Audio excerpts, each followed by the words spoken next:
back to the Berg podcast. Thanks for joining us today. With me today is Dan. Hey, everybody. And today we're talking about performance reviews, employee reviews, and why we do them, why they're important, and what we kind of get out of that process, right? Yeah, it started a while ago now, right? It started a while ago, but it was not something that was actually original to Berg when you really think about it. Like it isn't something that Ford and Tom and those guys would have done. I mean, first, you weren't going to review like your siblings and your family. Sure. But second, Tom infamously always says he gets appreciated 52 times a year. And, if the check shows up, that means he did his job. And he still has a job. He still has a job. Everybody's happy. But as we grew, we realized that we believed it was necessary and tried to develop a process to do it. And I think we did a good job of it. But I also think that at times, we would do it in the field and it was sort of felt like we were making time, like we weren't allotting time. We weren't saying now is the time to do your review because we value it. We were saying your review has to be done. And this is a time that's convenient for us. And so meet me at the back of the pickup truck and flip the tailgate down and we'll have a conversation. Yeah. And that was okay for a while. But we've really tried to be more intentional and formalize it now as a group and as a leadership team, come up with what we do. And I think it's more meaningful to the guys now, to the team now, because it gets taken, it just feels like it's a little bit more intentional, a little bit more serious, Sure. It's more set aside. And we've changed it a couple times, right? We went with, initially we just did reviews based on whenever your hire date was. Yep.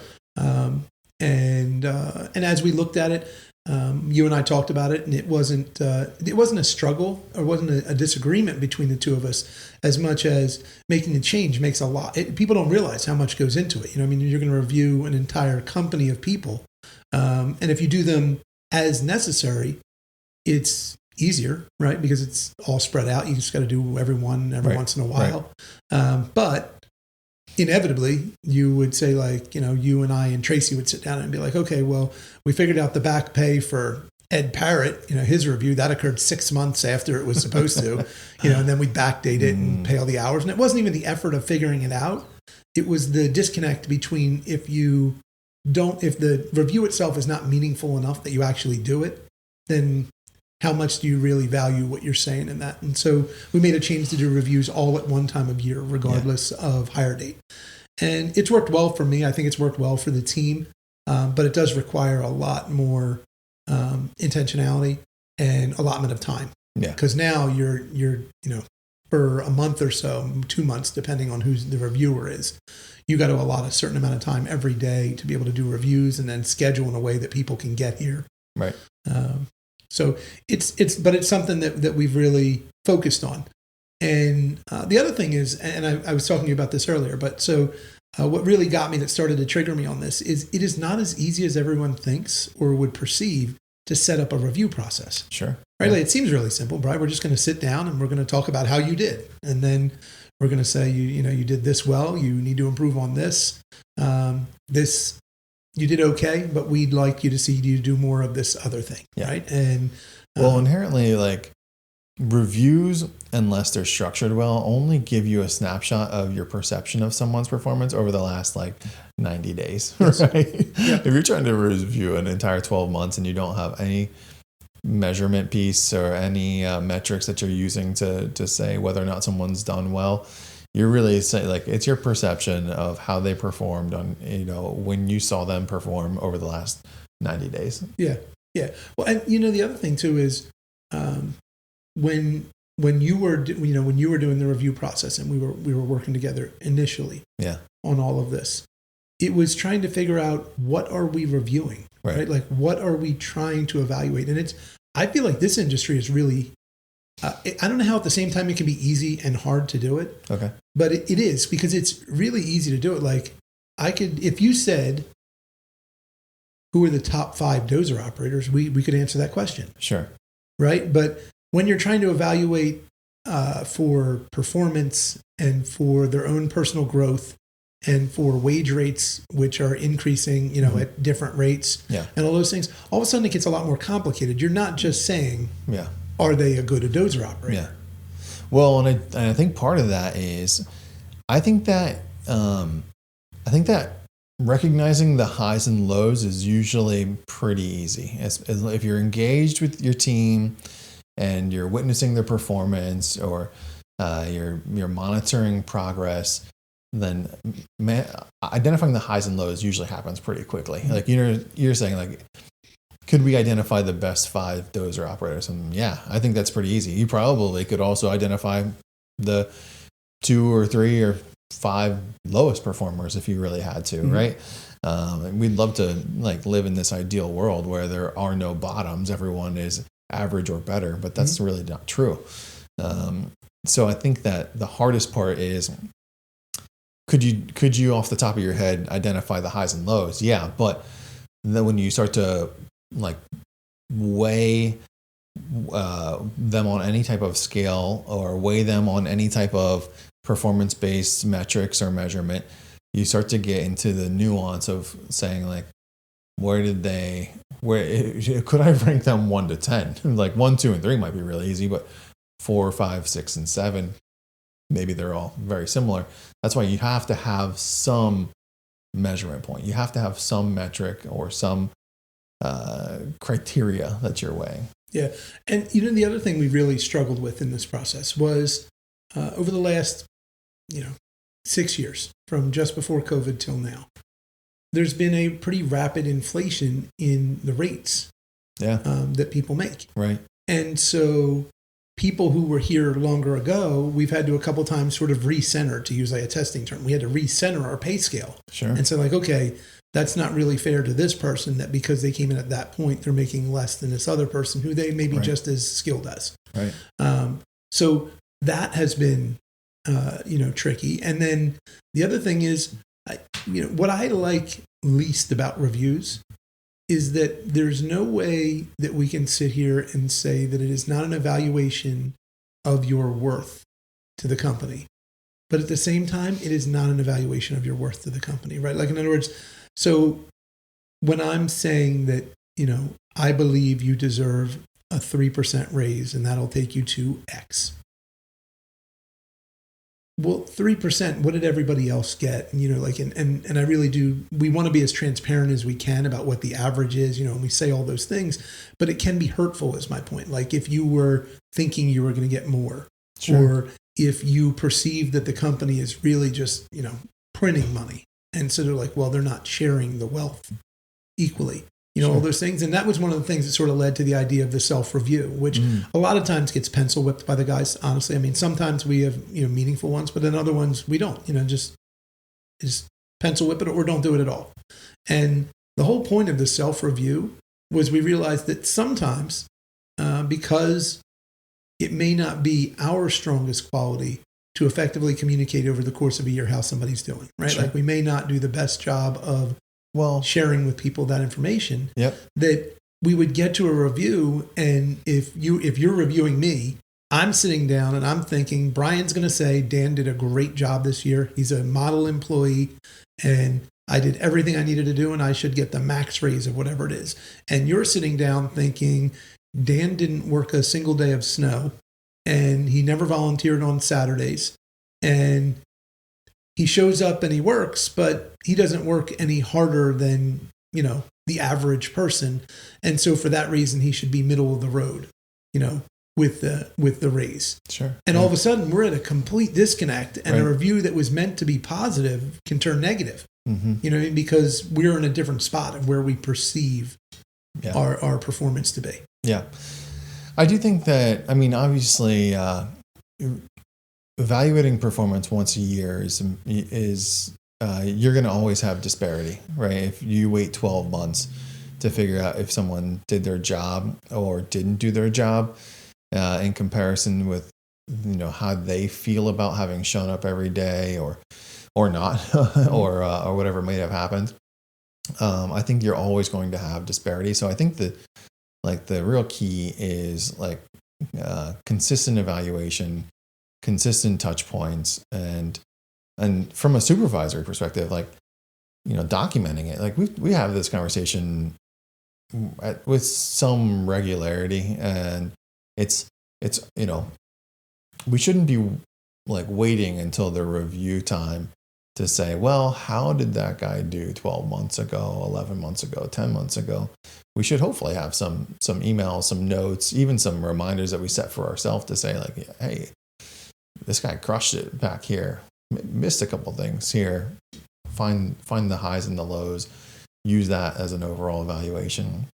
And that's, I think, honestly, like that's the piece that a lot of people miss. Like they say like, well, I know how my team did, right? I saw it every day. I saw it day in and day out. But tasking yourself with trying to remember that, tasking yourself with trying to go back and reflect on what happened over the last 12 months, that's challenging. That's tough for anybody.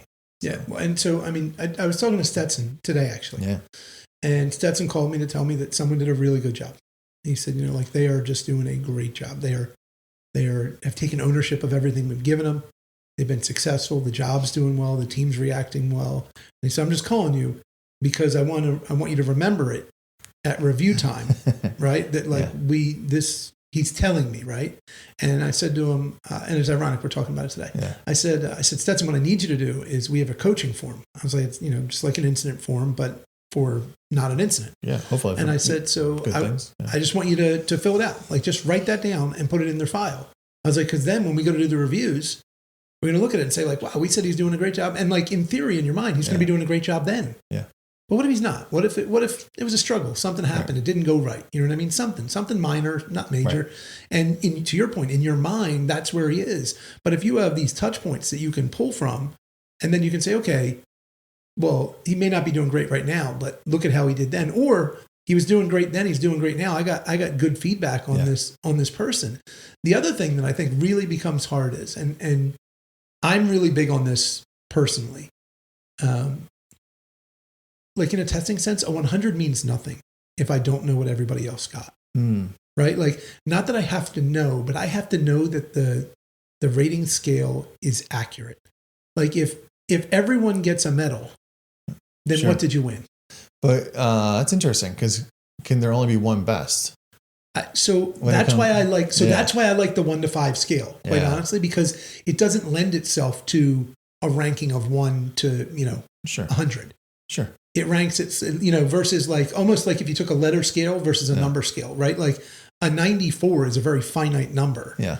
But you could have, if there was 100 people taking the test, you could have 10 people that all got 90s, which would be an A. But if you said what the grade was, now you've ranked them. Yeah. Which is really hard. It is hard to rank because we don't have. If they all got 90s, it would just imply that they all got 9 out of 10 somewhere, or right. Yes. 90 out of 100 somewhere. Right, somewhere. So I think that's what's, and maybe this is, but I think that's what's great about the way we've sort of adapted the measurement or the scale, is because you're in some ways measuring attributes of the performance, right? It doesn't have to be the performance as an entirety. It's not pass or fail. We talked earlier about your 9 or 10 scale. Yeah. And so quickly there was a scale and it was 1 to 10. Yeah. And they said, okay, well, we'd like you to rate the performance of for some work I had done at my house. Yeah. And they said, we'd like you to rate the performance of the installers. Right. I was like, okay. And they're like, the scale is 1 to 10, with 1 being the worst and 10 being the best. I'm like, okay, it's no problem. I can do that. And they said, we consider anything less than a 9 a 0. And I was like, okay, well, wait a minute now. So this is really pass fail. It's really, I only have 2 choices. Either I guess maybe 3 choices. Yeah, you could have an 8, 9, or 10. Right. You could have an 8, which is a 0, a 9, which is okay, or a 10, which is they did great. You really have a 3-tiered scale, but and I also did this with recently. I've as we started this process, so I sent something out to all the superintendents, the PMs, myself, everybody, and I said, hey, I need you to rate everybody in the company that you have contact with that you feel comfortable rating on these 5 specific criteria. And with us, a lot of times they're really simple. Like piece 1 is their skill set. Like how good are they at doing their job? Sure. Right. Piece 2, I like to be culture. Are they a good culture fit? Because that's really important to us. Right. Piece number 3 is usually what's the value? Are they valuable to the company? Right. Like I don't mean it that way. Yeah. Are they? What is the value that we're getting? Right. Like in other words, if someone is getting paid just the right amount, then that's good for them and that's good for us. Are they underpaid? Are they overpaid? That's sort of what I'm trying to determine with that question. Did someone come in and say, I am an amazing finished grade dozer operator? And they're not. Oh, yeah. And we're a year in and they're being compensated as if we could send them out and they would finish a job. No issues. And the truth is they can't. Someone else has to finish it. Well, so then who we base that number on is not accurate. Like it's not, their skill level is not in accordance with the people that they're being compared to, right? And then the other piece that I always want to evaluate is reliability. How much are they there when you need them, right? Yeah.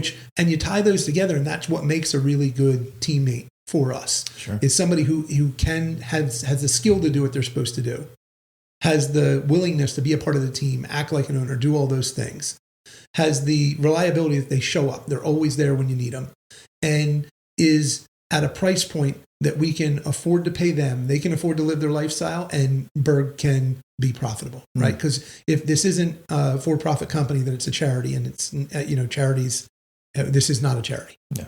Yeah. And so we did this, and internally, some of our own, people that I would expect to be more used to this style that do reviews were like a little bit upset because they like looked at their own scores. I didn't think about it, and I let them see their own scores, right?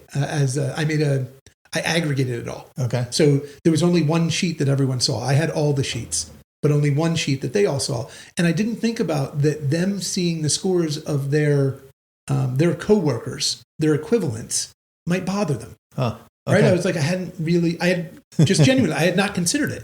Right? Because to me, the answer, perception of where they are in the scale might be different. Their perception of where they are in the scale. They were rating themselves. They were saying there's three of us. Am I the best, the worst, or the middle? Right? Like in other words, I'm like, well, wait a minute. I don't know if you know what I mean. And it was just funny for me to see. I didn't simplify it. So like it was broken into 4 categories. Sure. And so one person in particular that I know was like a little bit upset about one of the scores. Yeah. And they had gotten a perfect rating on 2 of the 4 things. Yeah.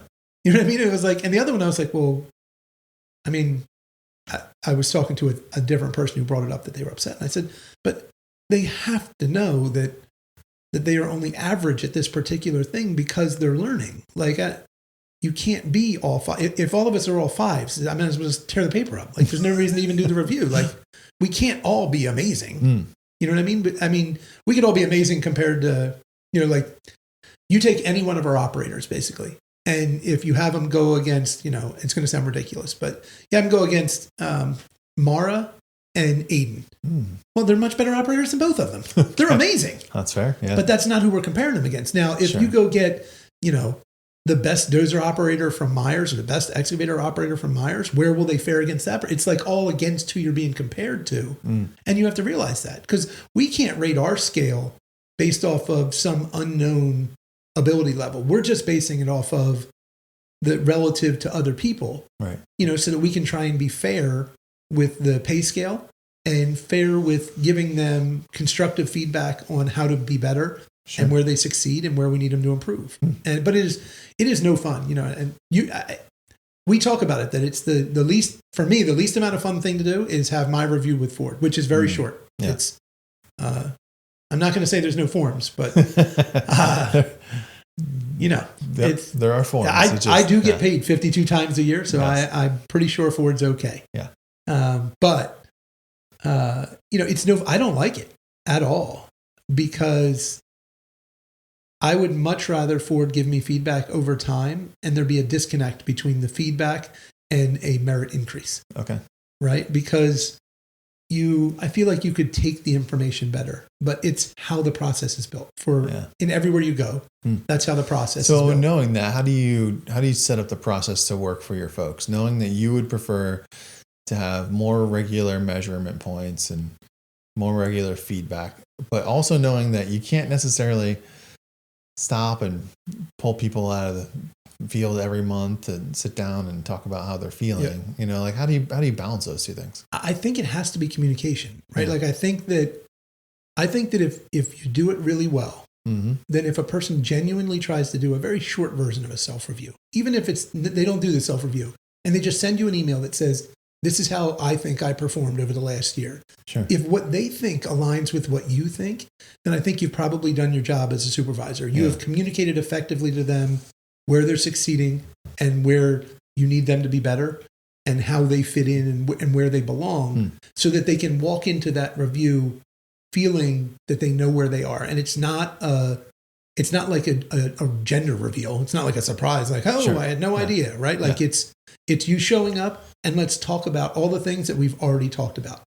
And as a result of those things, here's the compensation adjustment based on, how the market is. Because that's the other thing that people never really, I don't think that until you're involved heavily in the numbers, until we always say we don't work anymore, right? Until you stop working and your job isn't to do what it is that Berg does every day, Mm-hmm. you don't really look at the numbers that are factoring it all in. And then when you start to do that, it becomes tricky. You know what I mean? Like I talk to Scott Gardner all the time about it, that with Andy specifically, right? So Andy is a great foreman, does an amazing job for us. He's, on a big job, doing an amazing job. But Andy would love to have a really solid laborer and 2 really good operators. Mm. But if you put them, the best, AKA the most expensive laborer, and 2 of the best, most expensive operators, and Andy, who's a good foreman, well, all of a sudden your productivity needs to go significantly up because the average cost per man hour, the cost per man hour, the cost per day, the cost per whatever measurement you want to use of a duration has increased. Mm. So if that increases, well, now you need to be more productive. Similar to for us, for you and I, and we talked about it, that when I want to buy equipment and you're like, okay, well, that means you think you're going to make X amount of dollars more. And I'm like, well, I didn't say that. Right. And you're like, well, I mean, if you're going to pay for the machine, then you have to make that. If you can't make that much more money, then you can't buy the machine. And it's all math, which is, I think that therein lies the real struggle with reviews, is that at the end of the day, it's all math. But it's people's feelings, right? So we're trying to get the math to be okay with people's feelings. And that's hard sometimes. You're trying to reconcile the math against the human element. Yes. And that is a challenge. It's a challenge. For sure. I mean, I don't think it can be all of one or the other. It can't be all math and it can't be all human element, just because, like you said, I mean, if we could, we would. We'd retire all our folks, right? Like if we could, and money were no object, which I don't know how what land that we have to get to for that to, be the actual thing, but not Southeast PA. Yeah, not here currently.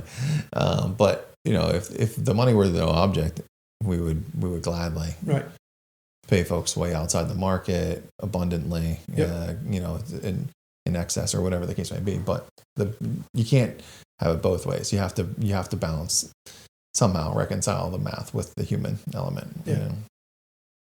So we'll see. We got the review time is up. I know I saw Tracy earlier and people were starting to send back their self-reviews. We want to have them back by the 22nd.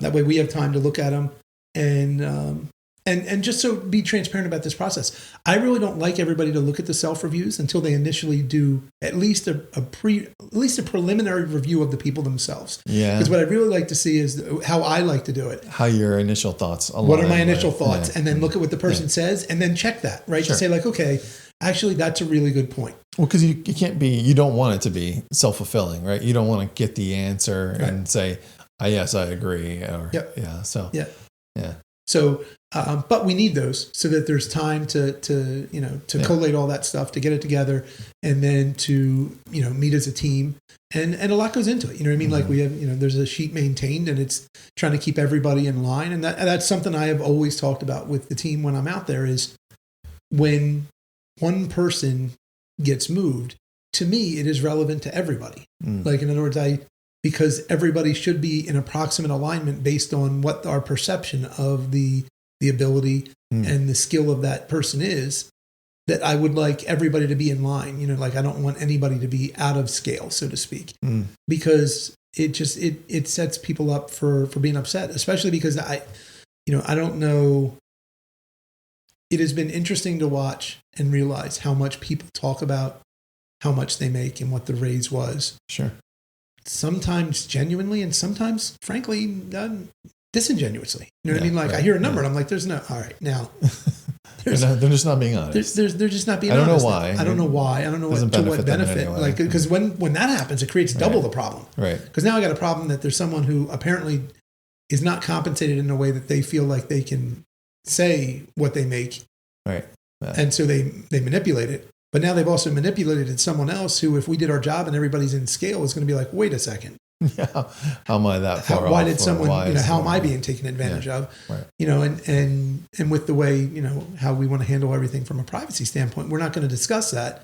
So it just puts you in an uncomfortable situation where you're trying to figure out how to say, like, okay, everybody is correct in scale. Yeah.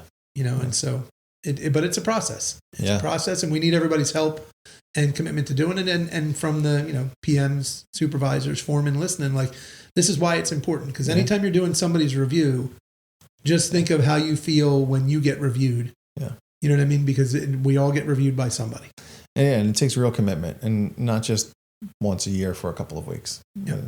Really, a year-long commitment to investing in your folks and continually giving them feedback and support and micro evaluation along the way so that there are no real surprises when we get to this point. Yeah. So for sure. So, I mean, I'm glad we got to talk about it. Yeah. It's not something we often talk about. I don't know that it's been a podcast topic before, honestly. I don't recall. No. I don't recall talking about it. Yeah. But I mean, if people have questions, don't hesitate to ask, and be engaged.